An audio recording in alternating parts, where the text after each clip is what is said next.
Welcome back to the channel. I'm Andrew Colombini and super excited to dive into Human Design 101. Whether you're brand new to this or you've dabbled a little bit in there, this video is definitely for you. We're gonna break it down in a way that's super easy to understand, and by the end of this video, you'll have a solid grasp on the basics of human design and how you can start using it in your life to live in alignment with who you truly are. Now, before we dive in, if you find this content helpful, go ahead and like the video, subscribe to the channel so you can stay up to date with all the insights that I share. Because I do share a lot of insights, not only around human design, but also biotypes and other tools to help you live on purpose and create a lasting legacy. All right, so let's get into it. What is human design? I know this can sound a little complex, especially if you've pulled up your body graph chart and you felt like you're looking at a rocket ship made out of squares and circles. But I promise you it's not as complicated as it seems. Human design is essentially a blueprint for understanding yourself at a deeper level. It shows you how you're designed to operate, where you naturally excel, and how you can make decisions that are truly aligned with who you are. Human design is a synthesis of a few different ancient and modern systems. So we've got astrology, Chinese I Ching, Kabbalah, chakra system, quantum physics. These may sound like a lot of concepts bundled into one, but they create this powerful map. It's called your body graph and helps you navigate with less resistance and more flow. The origins of human design really go back in time to around 1987 with a man named Ra Uru Hu, and he was living in Ibiza, Spain at the time when he had an intense mystical experience where he received what was called a transmission. Over these 8 days, he received a wealth of information from an entity that he referred to as a voice, and what came out of this experience was a human design system, which Ra then spent his entire life teaching it to others. Now, since then, human design has been spread worldwide. It's helped countless people, including myself, find clarity in how we're designed to live, how we're supposed to navigate this thing called life. Fortunately, Ra passed away in 2011, but of course his work continues to live and breathe through all of us. So why is human design so powerful? It helps us strip away the conditioning and expectations that have been placed on us by society, family, and culture. Human design helps you break free from that and reconnect with who you truly are, your authentic self.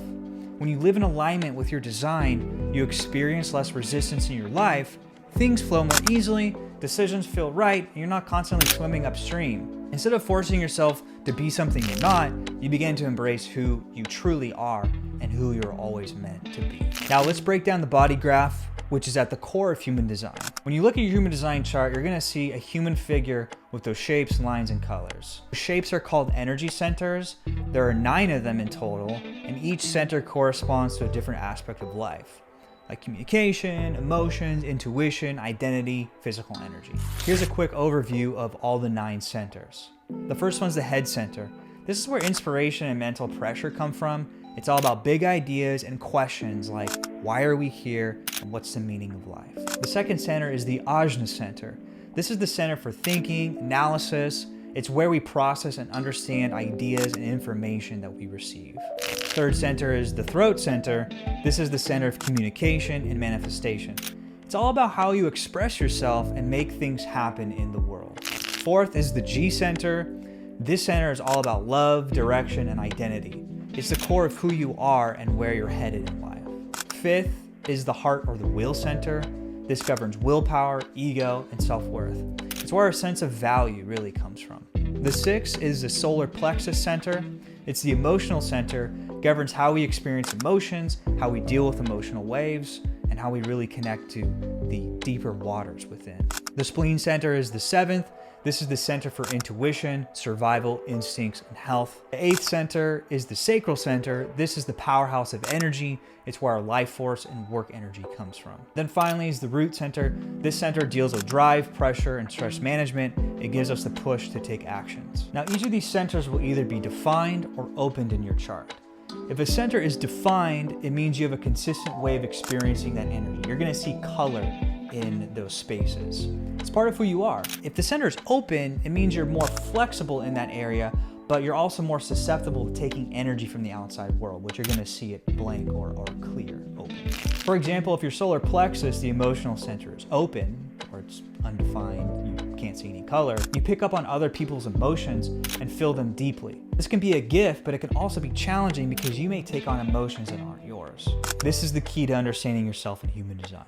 You'll start to see why you behave in certain ways, in specific environments, or why certain people have a big impact on you. It's all tied to how your centers are defined or open. Now, let's get into one of the most important parts that you're going to learn in human design. And you'll hear this talked about whenever people bring up human design. What's your energy type?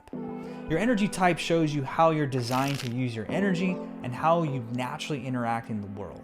There are 5 energy types. We have generators, manifesting generators, manifestors, projectors, and reflectors. Let's break them down, starting with generators. Generators make up about 37% of the population. These people have a defined sacral, meaning they have a consistent life force energy, and generators are here to build, to create, to do the work that feels satisfying. But the key for generators is to wait to respond. Life is going to give them things to respond to, and when they do, they'll experience the satisfaction. If they try to initiate things without responding, they may feel frustrated. Then there's manifesting generators. This group is a subtype of generators, makes up about 33% of the population. Manifesting generators have both responsive energy of a generator and the initiating power of a manifestor. They're fast, multitaskers, and need freedom to skip steps and move quickly. Just like generators, they need to respond first, but they can also initiate when the time is right. Next is manifestors. Manifestors make up about 9% of the population. They are the initiators. They are the ones who bring new ideas and concepts into the world. Manifestors have the ability to initiate action without waiting for external prompts, but their strategy is to inform others before they act. By informing, they reduce the resistance that they might encounter from others. Then there's projectors. Projectors make about 20% of the population, and they're here to guide others. They don't have consistent access to their life force, which means they need to be recognized and invited to share their insights. If they push without being invited, it can lead to burnout. But when projectors are recognized and invited, they can be incredibly effective guides and leaders. And finally is reflectors. Reflectors are the rarest type. They make up about 1% of the population. Their charts are completely open, meaning they're highly sensitive to energy around them. Reflectors are like mirrors, okay? They reflect the health, the energy, the environment back at you. Their strategy is to wait a full lunar cycle before making big decisions, which gives them time to experience all the different phases of the moon. So now let's go over strategy and authority.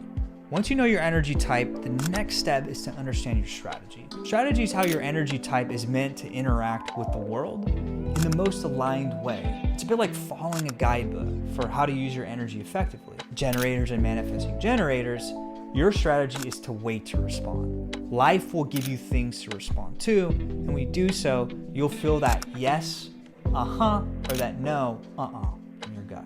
Manifestors, your strategy is to inform before you act. Let others know what you're doing before you initiate, and you'll experience less resistance. With projectors, your strategy is to wait for an invitation. When you're recognized and invited, that's when you're meant to share your guidance. And then finally, with reflectors, your strategy is to wait a full lunar cycle. This allows you to experience, again, all the phases of the moon before you're making a major decision. Now, beyond strategy, the next important thing is your authority. Authority is how you're designed to make decisions, and it's the key because many of us are taught to use our mind to make decisions. But in human design, it teaches to use our body wisdom instead.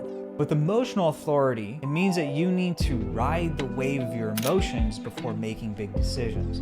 Don't rush, wait for emotional clarity. For sacral authority, your gut instinct is your guide. That's that immediate that you feel in your body. And this is how you're gonna make your decisions. With splenic authority, your decisions are based on quick, instinctive hits. These are the kind of instincts that come right in the moment. So now let's put human design into real life context. Imagine you're a generator with an emotional authority. You're offered a new job and your immediate reaction is excitement. But because you have emotional authority, you know you need to give it some time. Sleep on it, ride out the emotional wave, wait a few days later, and then tune back in. You may realize it doesn't feel as exciting as it did in the moment. By waiting, you avoided making a rushed decision and you chose what truly aligns with you. One of the best things about human design is that it's meant to be an experiment. You're not expected to change your entire life overnight. Instead, you're encouraged to experiment with these concepts and see how they feel for you. Start by following your strategy. If you're a manifestor, try informing people before you act and see how it impacts your interactions. If you're a generator, wait to respond instead of forcing things, initiating things. And notice how much life becomes more satisfying. So where do we start? First, get your human design chart. Plenty of websites where you can pull it up for free. Next, focus on learning your type, your strategy, and your authority. These are the foundational elements that are going to help you live more in alignment with yourself. And remember, human design is all about helping you live authentically. It's a tool to strip away any conditioning, stop forcing yourself into molds that don't fit you, and start embracing who you truly are. And as you begin to live in alignment, you'll experience more flow, less resistance, and a greater sense of ease in your life. So if this video resonated with you, make sure and give it a thumbs up, subscribe for more content, and leave a comment down below. Let me know your energy type and how you're finding this to align in your life. I'd love to hear your journey and of course any questions that you have. Thanks again for watching, and I'll see you guys in the next video.